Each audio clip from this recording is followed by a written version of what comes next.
Halo teman-teman, pada materi asuhan keperawatan jiwa kali ini, kita akan membahas mengenai kesiapan peningkatan perkembangan pada ibu hamil. Yuk simak pembahasannya. Nah, apa sih kesiapan peningkatan perkembangan pada hamil itu? Mari kita bahas terlebih dahulu mengenai kehamilan. Kehamilan adalah suatu rangkaian dari mulai bertemunya sel sperma dengan sel telur yang sehat dan dilanjutkan dengan fertilisasi, nidasi, dan implantasi. Kehamilan diawali adanya janin dalam rahim seorang perempuan sebagai hasil konsepsi yang berlangsung sejak peristiwa tertanamnya hasil konsepsi pada dinding endometrium di dalam uterus sampai lahirnya janin. Pada masa ini seorang ibu belajar untuk memahami dan memberikan respons positif terhadap perubahan fisiologis, psikologis, dan sosial selama usia kehamilannya. Selanjutnya kita akan bahas tanda dan gejala yang terdapat pada ibu hamil trimester pertama. Tanda dan gejala subjektif yang dapat dilihat yang pertama yaitu tidak menstruasi, yang kedua biasanya merasakan perasaan yang berubah-ubah dari waktu ke waktu. Ketiga akan merasa nyaman dan bahagia bila disentuh, dibelai dan disayangi oleh suami. Keempat, ibu hamil merasa bahagia dengan kehamilannya. Yang keempat, ibu hamil ingin selalu diperhatikan oleh suami dan keluarga.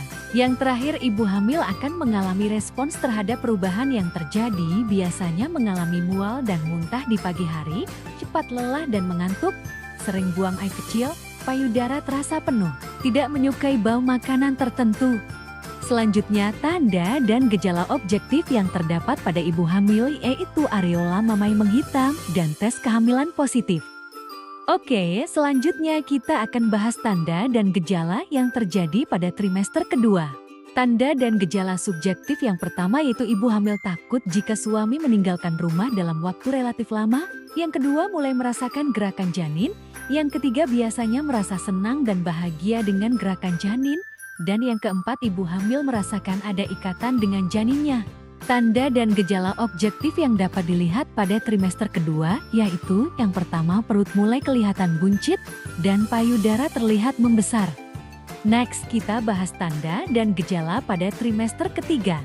Tanda dan gejala subjektif pada ibu hamil trimester ketiga yaitu yang pertama, ibu hamil merasakan ketidaknyamanan pada tubuh seperti mengalami sesak, mudah lelah, kram kaki. Yang kedua, ibu hamil merasa kepanasan, mudah berkeringat, sering berkemih, sesak napas, mudah lelah, kram kaki. Ketiga, ibu hamil suka membayangkan hari kelahiran dengan gembira. Yang keempat, ibu hamil sering mencari informasi dari banyak sumber tentang kehamilan, kelahiran, dan janin. Dan yang terakhir, ibu hamil sudah memutuskan tempat alternatif untuk melahirkan.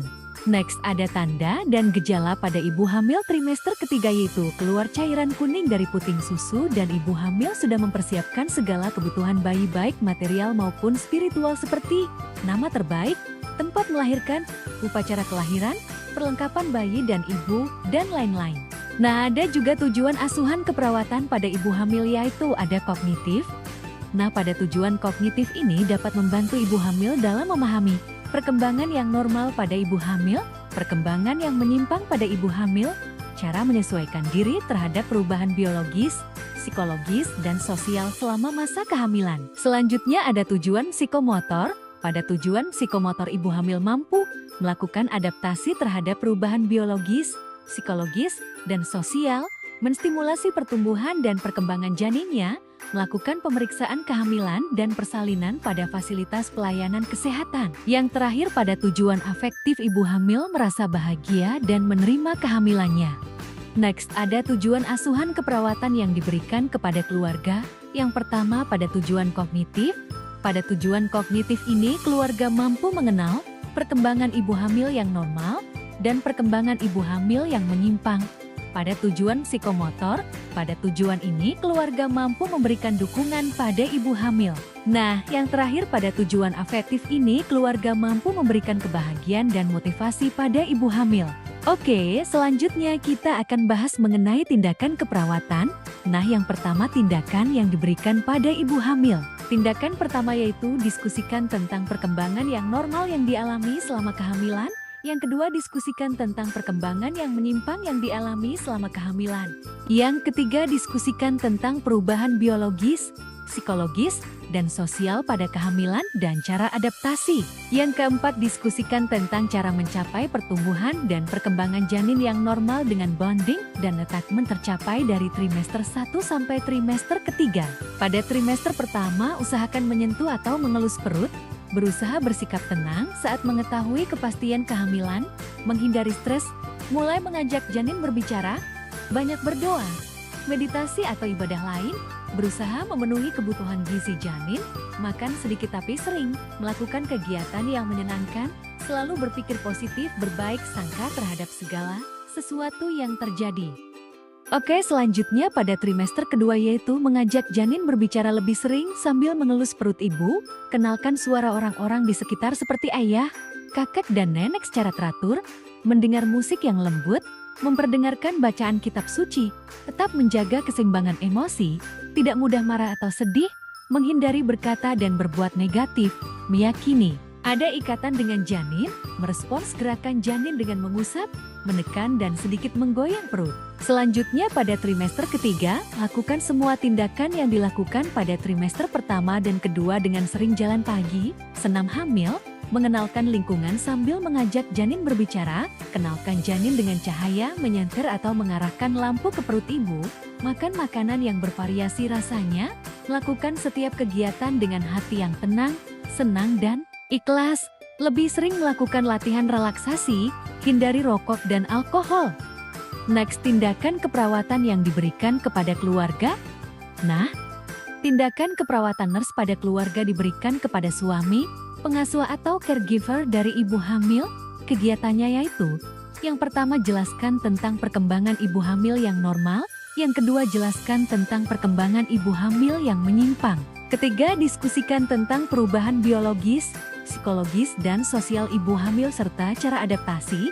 Yang keempat, bantu keluarga memberikan dukungan selama hamil dan setelah bersalin. Yang kelima, diskusikan dengan keluarga tentang pemeriksaan kesehatan selama kehamilan, minimal 4 kali selama kehamilan.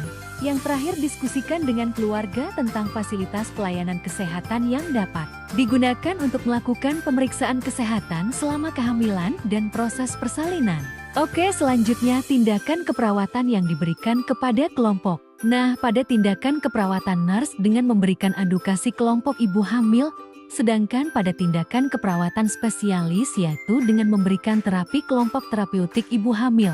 Nah, pada tindakan keperawatan spesialis ini pada sesi 1 yaitu berikan stimulasi adaptasi perubahan aspek fisik, pada sesi 2 berikan stimulasi adaptasi perubahan aspek emosional, kemudian pada sesi ketiga berikan stimulasi adaptasi perubahan aspek sosial.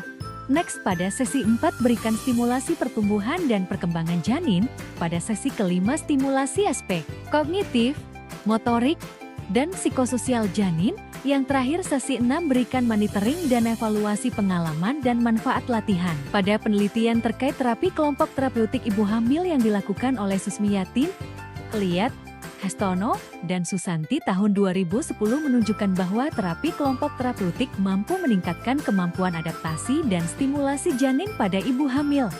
Oke, sekian penjelasan materi mengenai kesiapan peningkatan perkembangan pada ibu hamil. Semoga bermanfaat dan dapat dipahami. Sekian, terima kasih.